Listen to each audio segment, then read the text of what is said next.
Hi guys! Good day! Ngayon is magpapakain ako ng stray dog for 5 days. Day 1, nagready ako ng century tuna at minix ko siya with rice. So yung napili kong dog na papakainin is 5 minutes away siya sa bahay namin. Ayan, nagmix lang ako ng food niya and pinuntahan ko na siya. Tapos sa una, hindi ko pa siya masyado nilalapitan.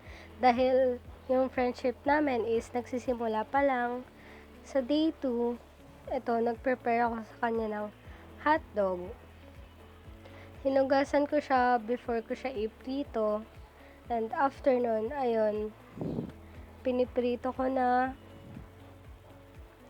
And kinat ko siya into bites para mahalo ko siya sa kanin.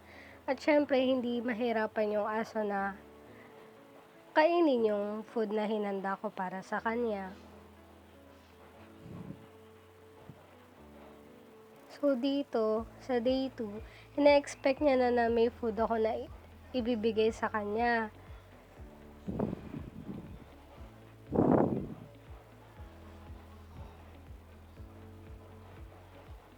Ito, medyo nalapitan ko na siya.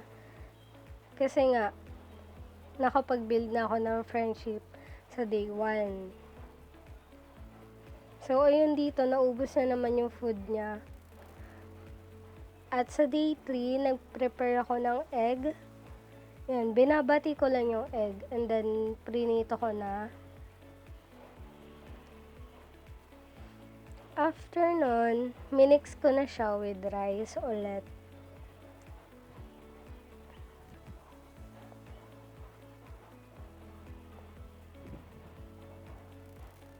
At ayun, pinakain ko na ulit siya. Medyo umaambon.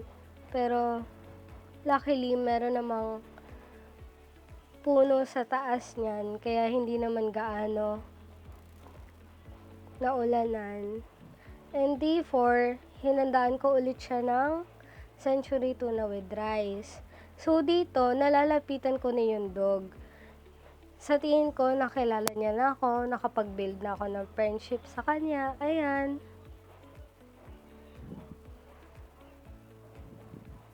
Diyan, bundikan na mahulog yung Tupperware. Ang cute niya kasi, kinagat niya yung Tupperware. And last day is day 5. Nag-prepare ako dyan ng egg na merong hotdog and then kanin. Kasi sa tingin ko nagustuhan niya talaga yung hotdog saka yung egg. Yan, pinigmix ko, tapos nilagyan ko din ng kanin.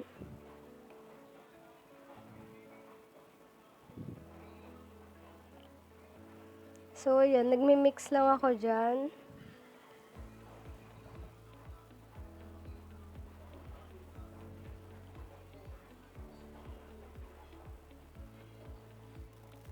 At ayun, sa day 5, talagang inaabangan niya na ako.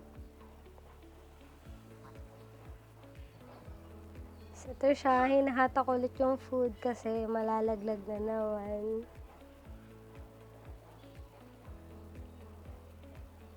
So, yun yung last day at nagbabay na ako sa kanya. Gusto ko lang sabihin na thankful ako kasi nakaranas ako ng ganitong project.